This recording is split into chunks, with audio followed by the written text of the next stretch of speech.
had to invent a guy that didn't exist.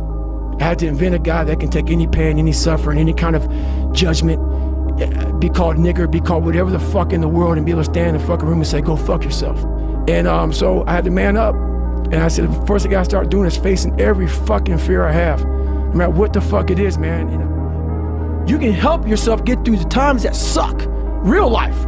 This is real life. 90% of your life will suck. 10% will be fucking happy. You may be a lucky guy and have a lot of fucking money, have a great ass woman, all this shit. Trust me, one-on-one with that fucking guy, he's missing something. His life still sucks because he hasn't faced something that bothered him his whole fucking life. Something is still eating that motherfucker up. Almost everybody. Everybody. Eating you the fuck up. But maybe you found a good way, how I did growing up, on how to ignore that voice that's saying, you ain't facing some shit. I will reverse that pain and suffering, and I will take your soul. You must break the soul of whatever the fuck is in front of you. That's what I realized. I was never breaking the soul of anything in front of me. You have to have the will, the heart, the courage to go that distance when you're exactly jacked up. You have nothing left to give, and give more. If you keep on attacking something, nothing wants to stand in front of anything that is relentless. Nothing. That's what taking souls is about. Don't worry about the elements and what's going on. You gotta get out there and get it. And that's taking souls. And obviously, he wasn't the only one that thought about taking the day off. Because the storm is coming in right now, and there's not a soul out here but me. No one's gonna fucking come to help me. It's fucking me against me, period. This is a race that you run completely alone. The people you hang around with will suck the fucking life out of you. Yeah. Sometimes you just gotta be alone, man. Get your shit in. It's not in that comfort zone. It's in the discomfort zone is where my confidence is getting built. Triple down on your fucking weaknesses. Yeah. Find out something about yourself. You already know the good shit. You already know the happy shit. I say what if a lot. It sounds corny and it sounds weak, but it's true. I was like, man, what story would it be if my fucking fat, dumb, lying to be friends with people, insecure ass can overcome this shit? And that what if mentality, like that dreamer mentality, just would always fuel me. It would just fuel me, man. What if I can be a SEAL, man? What if I can go from running a quarter of a fucking mile, now I run 205 miles. What if I can go? What if I can go? And what if, how would that feel? So it became from being defeated to like, man, all right, motherfucker, maybe tomorrow we can go 0.75. No one would do this shit. No one would do this shit. You're the baddest motherfucker around. You're the baddest motherfucker ever lived. And I just kept fueling me with the right kind of message that I needed to hear that I was never telling myself. And through time, it became reality. I failed, I go back to scratch. I use some positive motivation. I have like one day where I'm like fucking defeated. But I started realizing this is part of the process. This is part of the journey. I had to realize this is part of my process versus just saying, like I used to, I'm just not good enough. If I'm not good enough, we always say that shit. I'm just not good enough, and then we try something else. I'm gonna fucking make myself good enough. I know what's on the back end of fucking quitting. It's a lifetime of thinking about why the fuck did I do that? And I ain't fucking doing that no more. What if you can surpass all of these motherfuckers? What if everybody who was fucking way up here started up here, and you started with no legs. You had to grow fucking legs to even start walking, and then crawling, and then running, and then you start passing people with all this given to them. I had to use all this negative shit that was making me weak and horrible as a person. I had to use this as the power that now fueled me. I had to flip it on its head and say, hold up, this might be exactly what I need. The darkness is exactly what I need. It's how you look at your situation. How are you gonna feel, man, when you accomplish this goal coming from that shit? Just sack it up and fail and fail and fail until I succeed. And I want to be in my fucking pine box, and I believe your spirit lives forever. It has to. It's too fucking powerful. No way in hell that thing just dies when you die. I want to be able to look back on my life when I'm all dead and be so fucking proud of myself forever. This is all temporary shit to me. I want to be forever proud of who I was as a man and change who I used to be. the liar, the insecure guy, the guy who can, whatever. I want to be proud. If I die now, if I die at 80, if I die at 90, 100, I want to look at myself and say, proud of myself. You can fucking achieve the absolute impossible. You don't need great parents. You don't need like a private school. You don't need to have this humongous GPA and all this other shit. What you need is the one thing I talked about in my book, which is straight up brutal work ethic. You have to be willing to outwork everybody in the world.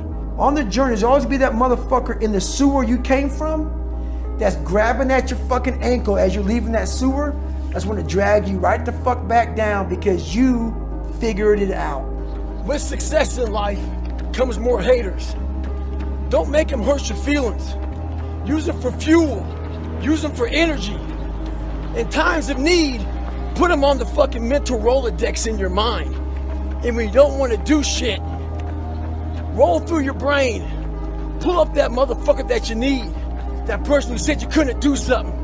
Weren't fast enough, good enough, smart enough, whatever the fuck it may be. Use it for energy.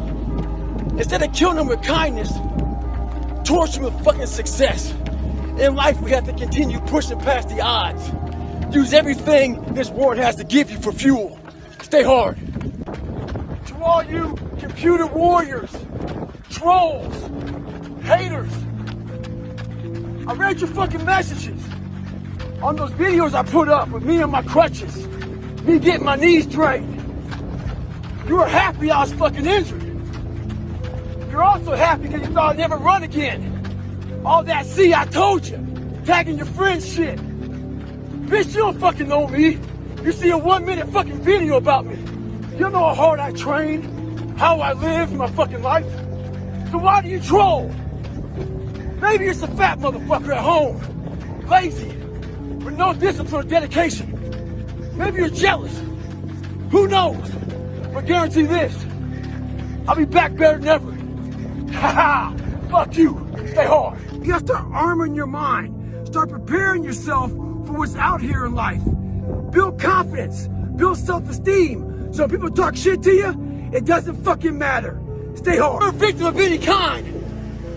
Make sure you use that shit to become successful. Don't look for revenge. Look for the fucking reckoning. And I guarantee you, all those people who fuck with you growing up, you might just be their boss. They'll come looking for a fucking favor. And when they do, you got an option to say okay, or do what I do and say go fuck yourself. Ha! Beware of one thing, motherfuckers. Spitting in the wind. That shit comes back in your face. Stay hard. Now I'm sitting there thinking, take a day off. No one will know. But I keep on thinking too, there's always someone out there who's working harder than you. I'm haunted by that motherfucker. Knowing that that's someone out there that's willing to forgo personal desires and comforts, forgo sleep, forgo whatever it takes to be better, to be the best. In life, a lot of times, a lot of us have that person out there. There may not be a name or a face to him, but he exists. You make sure in life when they think about that person, you make sure they put a name and a face to it. You make sure the name and face is yours. You do the haunting. Get in somebody's head. Own space. In those times when you want to quit, because we're all human, you make sure you remember one thing. All those times and hours and days you sacrificed to be the best. Stay hard. The psychology is savagery.